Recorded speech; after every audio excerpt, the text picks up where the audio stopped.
Hey guys, welcome to ProfitCopilot.com. My name is Mick Meaney and I'm here to help you profit from your passion. So today is the second part in a two-part series. This is the unbeatable website marketing trifecta. You're going to learn 3 strategies if you want them. So you have to let me know in the comments if you want part 3. And I will be delighted to create that training series for you. So today you will learn a new content marketing strategy that's completely free to use. Anyone can do this. It's going to get you lots of organic traffic for free, plus powerful backlinks, and you can monetize this if you want to as well. It's a new spin on an existing method, just like all my strategies, and it's actually taken from my Traffic Secrets course, which is not publicly available. It's only available to certain people at certain times. So this is not a sales pitch. I don't try to sell in my YouTube videos or on the podcast. You already know that. But if you stay until the end, I'm going to give you a way to get even more traffic methods for free.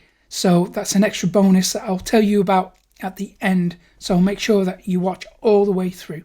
Okay, who is this for? The unbeatable website marketing trifecta.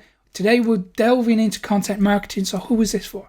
Well, it's for bloggers, vloggers, podcast people. It's for affiliate marketers, email list builders, even e-com stores, service providers, coaches, and mentors. Basically, if you're doing business on the internet, you can benefit from this strategy today. So, the 3 methods that I've got for you are: part 1, become a valuable asset. We've already covered that in the previous video. I will put a link up there on YouTube to that lesson for you, so you can get that. Today is part 2. So we're going to create managed controversy, and then the next part, if you want it, is going to delve into strategic advertising. These are a new twist on existing methods, but you do have to let me know if you want it. So do comment below, tell me to make part 3. And then I will know that you do actually want it, and I will go ahead and create that for you. So today is part 2. It's creating managed controversy. How do we do that? Why do we do it? Okay, controversy gets people talking about your content. There's no better way to get people coming to your website or to whatever platform you're marketing yourself on and start discussion. Because there are always 2 sides to every debate, every story. So we've got good versus bad, right versus wrong, etc. And people love to choose a side. People love a fight. They love coming to watch a fight. They love debating, being engaged in a debate. They love taking a stance and defending their position. And the people who agree with your stance will share your content because they believe you're right. So they will want to encourage more people to come along and support their stance, their position, as well as yours. But in addition to that, the people who don't agree with you will also do the very same thing. Mm-hmm. So you're going to get the best of both worlds. You're going to get people coming to you who agree with you, who support your decision, your stance, your position. And the people who don't, well, they're going to come and argue with the people who do. This is such a powerful strategy because you get traffic from both sides. It's a really fast, effective way to get traffic for free. Okay, creating a managed controversy strategy. It's really easy. I'm going to walk you through it, but you do need to take a stand. So the reason we do this, so you need to believe in what you say. I'm going to delve into this in a second. But did you know that we trust advice from people with the most confidence? So this means to rally people around you, your website, your message, all you have to be is confident about what you say, about the stand that you take. Even if you're wrong. Okay? This has actually been proven by Carnegie Mellon They did a study a few years ago. They had a small team and they investigated this. They found that people will trust other people who exude confidence over facts. Now, I know that this statement in itself is controversial. And does it mean you should lie? Absolutely not. I'm not saying that you should lie in order to get traffic or traction or get attention. Not saying that at all. You have to believe in your stance. You have to choose something that means something to you, something you absolutely believe in. So for me, you will hear me ragging on get rich quick scammers, because that's exactly what they are. They prey on newbies. They fill their heads filled with nonsense, dreams, unrealistic dreams, false expectations, and then they sell them some junk product that very rarely works. You'll hear me talk about that on my channel, on my podcast, on my blog, because I genuinely believe that those people who sell get rich quick scams make the world a better they don't make the world a better place. They make the world a worse place. They are eroding trust in digital marketing, and I can't stand it. But when you do this, it's important that you don't burn bridges. So you attack ideas, techniques, you attack positions, but you don't attack people. I see other marketers attempting to do this technique and they screw it up. They've screwed it up with me. They've burnt bridges with me because I am anti get rich quick. I'm anti multi-level marketing, all that kind of stuff. Can't stand pyramid schemes and whatnot. Get rich quick, whatever. So unsavvy marketers who are on that side of the debate, some of them have attacked me personally. And guess what happens? They burn that bridge. If they attack my position, that's completely different. You know, as much as I dislike get rich quick and multi-level marketers, it's not to say I dislike the people. I think they're misguided. I think they're making a mistake. But as people, I believe most people on this planet are decent and have got good intentions, and they're doing what they believe is the right thing. So I think it's important to attack the ideas, their position, but not them as people. That's really important. You know, people's mindset, their opinions, their strategies can change. So don't attack individual people. But you do need to create a common enemy. So you need that kind of punch bag for yourself and the people in your niche to attack. But again, it can't be a person. It has to be an idea. You know, for me, it is that get rich quick stuff. That's what I target. That's what I repeatedly punch because I hate it. I can't stand it.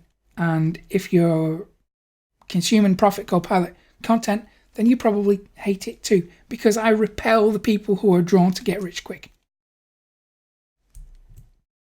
So when you create your common enemy, use data, use statistics if you can.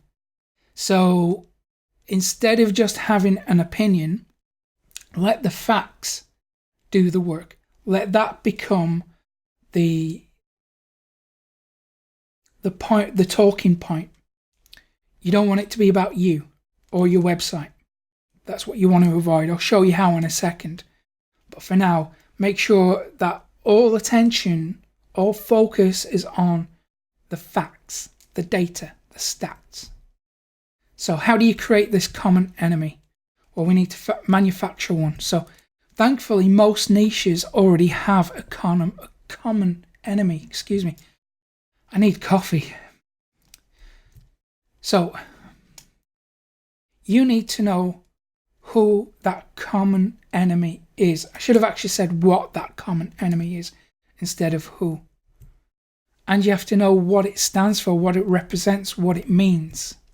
And then you take action against that common enemy. And the best way of doing that is to provide a better solution. So instead of saying this is bad, you have to have an element of that. You say, this is bad, this is why it's bad, and this is what's better. So you have that. It's like you highlight the problem, you rub salt in the wound, and then you offer a better solution. That's how you get people to take what you're saying seriously. And it builds credibility.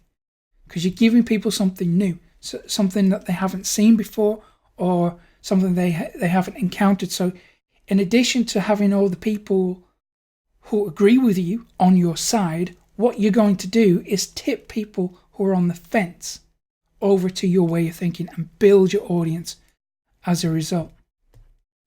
This actually creates something called in-group bias. Basically, people feel like they're on your team or you're on their team. You're a part of something, they're a part of your thing. And this in turn creates positive feelings towards you. So they're going to trust you, they're going to follow you, and they will see you as a champion of your niche. So you're going to create loyalty when you do this, but you have to do it for real. You can't fake this stuff. You have to choose something you actually really do disagree with in your niche, highlight the problem, say why it's bad, and then offer something better. And when I say offer something better, that doesn't necessarily mean a product. I'm not saying use this as an opportunity to sell something. I'm saying use it as an opportunity to create controversy that gets attention, that builds a following. I mean, check this out. So the Grand Theft Auto games made by Rockstar, they paid PR guru Max Clifford to seed controversy. So they actually paid for negative press. So they encouraged reviews that would highlight the controversial nature of the game. And that did really well. I mean, I think it's the biggest selling game of all time, the most recent one. But GTA, it was a genius marketing stroke by them. But we've also got Nike. Remember the Crazy Dream campaign? That did really well for Nike. I can't remember what they claimed sales went up by. Was it? I'm not going to state the I can't even remember what they said, but it was high. And then we have also got my favourite campaigns, the Get a Mac campaign from Apple, where they use the aspirational group versus the disassociative group. So you've got the Mac user who's this cool, chilled out guy. The way he's dressing, his haircut, it conveys that message that he's laid back, he's cool, versus this stuffy older chap who represents PCs. So they created this dynamic. So if you were young, hip and cool, you would get a Mac. If you were older, stuffy and a bit square, then you would get a PC. And Apple wanted to appeal to a younger demographic, and that's why they chose this type of campaign. It worked really well. So there is a right way to do it. Let me walk you through the right way to do this, because you don't want to screw it up. You don't want it to let it hurt your business. We want it to build your business, not destroy it.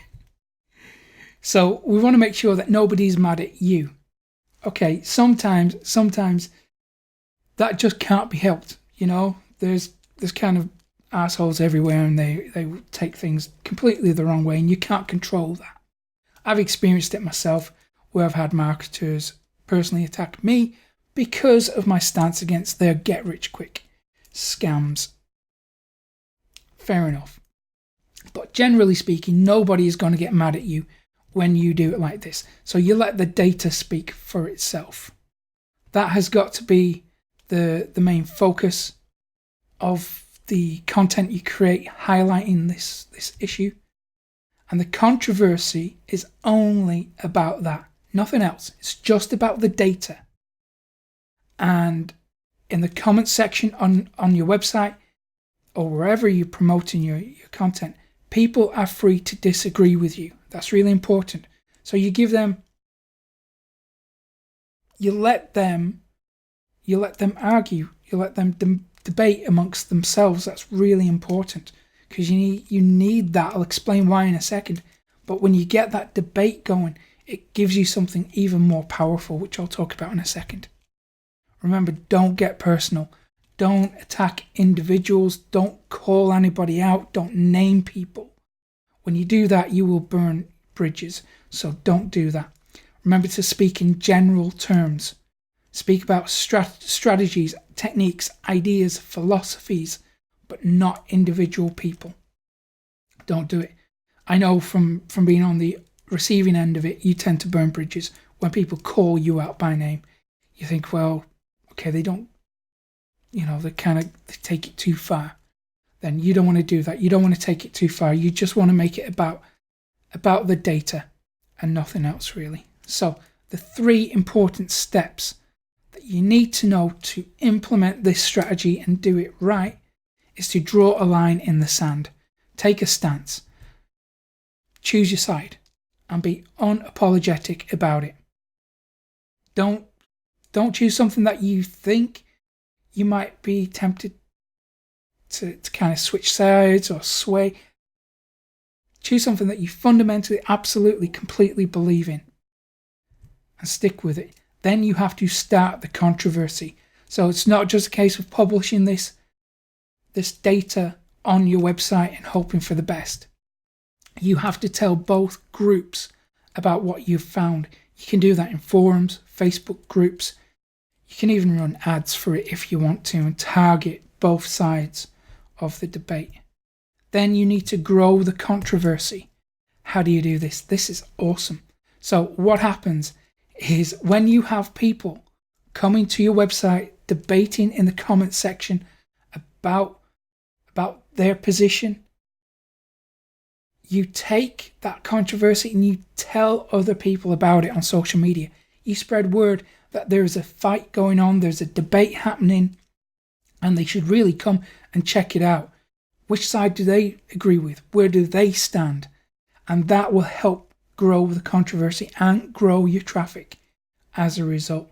So that's the strategy in a nutshell, but this is the second part in a 3-part series. So if you want part 3, let me know in the comments. You really do have to let me know, and I will be so pleased to make that video for you. But this is just one traffic method. If you want more, you can get them completely for free when you go to profitcopilot.com/traffic. Grab that free training course. It's going to show you how to get laser targeted traffic to your website without spending a penny. And if you found this useful, give it a thumbs up below. Subscribe to the channel too. And remember to hit that little notification bell when you do, and that will notify you when I upload another video, which should be in a couple of days' time. Okay, thank you for checking this out, and I hope you have a good day. See you soon.